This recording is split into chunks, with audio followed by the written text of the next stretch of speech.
क्या आप America, Europe या किसी और देश में रहते हुए भारत में प्रॉपर्टी खरीदने का सोच रहे हैं? तो वीडियो आपके लिए बहुत जरूरी है। आज हम समझेंगे कि एनआरआई के तौर पर भारत में प्रॉपर्टी खरीदते समय किन बातों का ध्यान रखना चाहिए, क्या पिटफॉल्स हैं और कैसे आप सुरक्षित और स्मार्ट तरीके से निवेश कर सकते हैं। तो चलिए फिर जल्दी से वीडियो को स्टार्ट कर देते हैं। Hi, my name is Varsha Dubey and watching NBT tech ed. सबसे पहले एनआरआई के लिए प्रॉपर्टी खरीदना आसान तो नहीं है। दूर रहकर प्रॉपर्टी मैनेज करना अपने आप में ही चैलेंज होता है, लेकिन सही जानकारी और प्लानिंग से ये प्रोसेस स्मूथ बनाया जा सकता है। वीडियो में हम देखेंगे कि प्रॉपर्टी चूज करने से पहले क्या स्टेप्स फॉलो करने हैं, लीगल और फाइनेंशियल नियम क्या हैं और किस तरह से अवॉइडेबल मिस्टेक से बचा जा सकता है। तो देखिए, सबसे पहला पॉइंट है टाइटल और ओनरशिप वेरिफिकेशन। जब भी आप किसी प्रॉपर्टी को देख रहे हैं या खरीदने जा रहे हैं, सबसे पहला काम ये करना है कि उसकी पूरी हिस्ट्री चेक करें। मतलब प्रॉपर्टी का टाइटल क्लियर है या नहीं, ओनरशिप हिस्ट्री सही है या नहीं, कोई इनकम्प्रेंसेस या फिर लीगल डिस्प्यूट्स तो नहीं है। बिना टाइटल वेरिफिकेशन के इन्वेस्टमेंट करना बहुत रिस्की हो सकता है। ये स्टेप खासकर एनआरआई के लिए बहुत इंपॉर्टेंट है, क्योंकि आप फिजिकली वहां नहीं होते और मिस्टेक्स का पता तुरंत नहीं चल पाता। दूसरा पॉइंट है RERA और डेवलपर वेरिफिकेशन।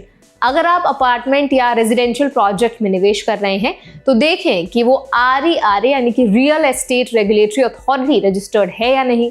RERA रजिस्ट्रेशन का मतलब ये होता है कि प्रोजेक्ट लीगल है और डेवलपर के खिलाफ कंप्लेंट्स रजिस्ट्री में दर्ज हैं या नहीं पता चल जाता है। साथ ही डेवलपर का ट्रैक रिकॉर्ड देखें, क्या उन्होंने पहले समय पर प्रोजेक्ट्स डिलीवर किए हैं या नहीं। ये स्टेप लॉन्ग टर्म इन्वेस्टमेंट को सिक्योर बनाने में मदद करता है। अब आते हैं तीसरे पॉइंट पर, जो है एनआरआई बैंकिंग और पेमेंट रूल्स। भारत में प्रॉपर्टी खरीदने के लिए एनआरआई को पेमेंट्स नॉन रेजिडेंट एक्सटर्नल यानी कि NRE या फिर नॉन रेजिडेंट ऑर्डिनरी यानी NRO अकाउंट से करना होता है। ये मेक श्योर करें कि फंड्स लीगल और डॉक्यूमेंटेड हो। इंडिया में किसी भी रियल एस्टेट ट्रांजैक्शन में प्रॉपर बैंकिंग ट्रेल होना बहुत जरूरी है। इससे फ्यूचर में टैक्सेशन और लीगल इश्यूज अवॉइड किए जा सकते हैं।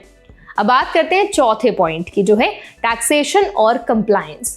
एनआरआई के तौर पर प्रॉपर्टी खरीदने पर टैक्स इंप्लीकेशंस भी होते हैं, चाहे वो कैपिटल गेन्स टैक्स हो या TDS डिडक्शन हो या रेंटल इनकम का टैक्स हो। इन सब की जानकारी पहले से रखना बहुत इंपॉर्टेंट है। सही प्लानिंग के बिना इन्वेस्टमेंट प्रॉफिटेबल नहीं रहेगा। टैक्स एडवाइजर से कंसल्ट करना बहुत अच्छा आइडिया होता है, ताकि सारे रूल्स समझकर आप सही निर्णय ले सकें।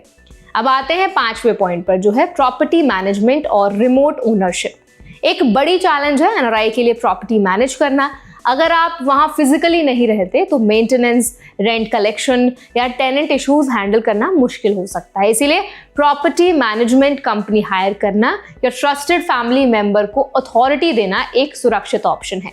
इससे प्रॉपर्टी की वैल्यू प्रोटेक्टेड रहती है और आप स्ट्रेस फ्री रह सकते हैं। सिक्स्थ पॉइंट है लोकेशन और फ्यूचर अप्रिसिएशन। लोकेशन का इम्पैक्ट लॉन्ग टर्म इन्वेस्टमेंट पर बहुत बड़ा है।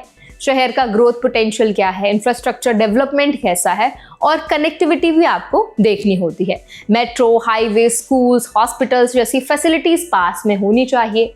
एनआरआई के लिए स्टेप और भी महत्वपूर्ण है, क्योंकि आप लोकल ग्राउंड नॉलेज पर रिलाई नहीं कर सकते। इसीलिए रिसर्च और लोकल रियल एस्टेट एक्सपर्ट की मदद लेना बहुत जरूरी है। अब आते हैं सेवेंथ पॉइंट पर, जो है लीगल डॉक्यूमेंट्स और POA यानी कि पावर ऑफ अटॉर्नी। कई बार एनआरआई सीधे प्रॉपर्टी ट्रांजैक्शन में फिजिकली नहीं हो पाते। ऐसे में PO देनी पड़ती है। POA केयरफुली ड्राफ्ट हो, लीगल एडवाइजर वेरीफाई करे और उसमें क्लियरली अथॉरिटी डिफाइन हो कि प्रॉपर्टी जो है मैनेज कैसे होगी। ये फ्रॉड्स और फ्यूचर डिस्प्यूट से बचाता है। देखिए, इस वीडियो का पूरा मकसद यही है कि आप एनआरआई होकर भारत में प्रॉपर्टी खरीदना चाहते हैं तो सिर्फ ड्रीम देखना ही काफी नहीं है। Proper planning, legal checks, banking compliance और मैनेजमेंट स्ट्रैटेजी के बिना इन्वेस्टमेंट रिस्की हो सकता है। अगर आप इन सिंपल स्टेप्स को फॉलो करेंगे तो आपका इन्वेस्टमेंट सिक्योर, स्ट्रेस फ्री और प्रॉफिटेबल होगा। तो दोस्तों, अगर आप इंडिया में रियल एस्टेट में इन्वेस्ट करना चाहते हैं तो चेकलिस्ट ध्यान में रखें। Title verification, RERA approval, developer track record, banking और payment rules, taxation, property management और लीगल डॉक्यूमेंट्स। इन सब चीजों को समझकर ही आगे आप कदम बढ़ाएं। तो आई होप ये वीडियो आपके लिए हेल्पफुल रहा होगा। अगर वीडियो आपको अच्छा लगा हो तो इसको लाइक करें, शेयर करें। ऐसे और भी अपडेट्स के लिए, वीडियोस के लिए, इन्फॉर्मेशन के लिए हमारा चैनल NBT Tech Ed को भी जरूर सब्सक्राइब करें।